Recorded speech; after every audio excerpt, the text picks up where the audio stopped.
So I'm out in the garden today because I want to spend a little bit of time talking about agriculture. I suppose this is more horticulture than agriculture, but I want to talk about the diffusion of innovation. Roll title sequence.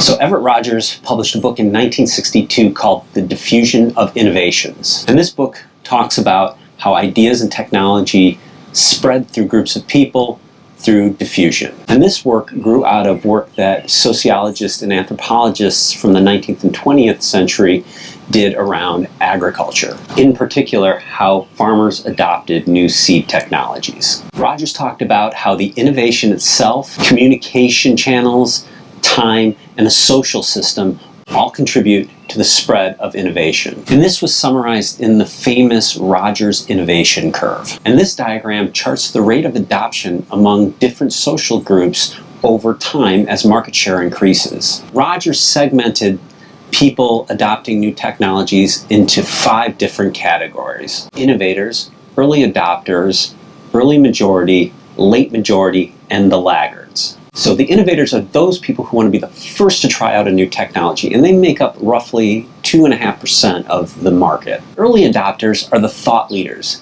These are the people who want to use new technologies to make significant advances, but aren't afraid of the risk. They embrace change and they're looking for an advantage. These people make up about 13.5% of the market. Then there's the early majority. These people are willing to adopt a new technology. They want to make sure it's working in the market before they adopt it. And they make up about 34% of the market. The late majority also represents about 34% of the market. But these are the people who are a little bit more skeptical to change. They want to make sure that the market has widely adopted it before they jump in. And then there are the laggards. These are the people who are most resistant to change. They will not do anything until the entire market has shifted already, or the technology has become so ubiquitous that they use it by default. So why do these studies from the 19th and 20th century matter so much in the 21st century? Well, in 1991, Geoffrey Moore published a book called Crossing the Chasm, which has been very influential among the technology crowd. In this book, he expands on the diffusion of innovation theory. He chooses to focus on one particular aspect of the diffusion of innovation theory, and that's the gap between the early adopters and the early majority. And this is where he says most companies developing new technologies have the most problems. He sees the early adopters as the visionaries within a company, the people who are eager to make a name for themselves, maybe new or young leaders. They are eager to adopt a new technology that will have a big impact on the business, and they are not particularly price sensitive. They are willing to accept risk and eager to move quickly.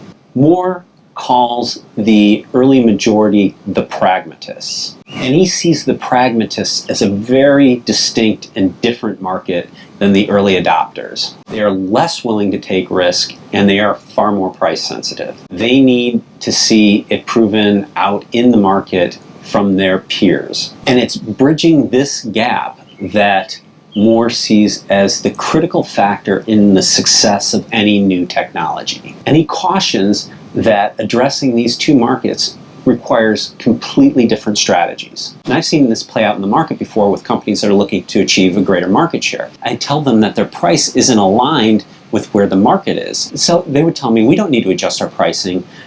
We have a premium product and we've sold hundreds of them already. But the reality is they don't need to sell hundreds, they need to sell thousands or millions of them. And they need to adjust their strategy to enable this. And this is how they align themselves with the pragmatist market.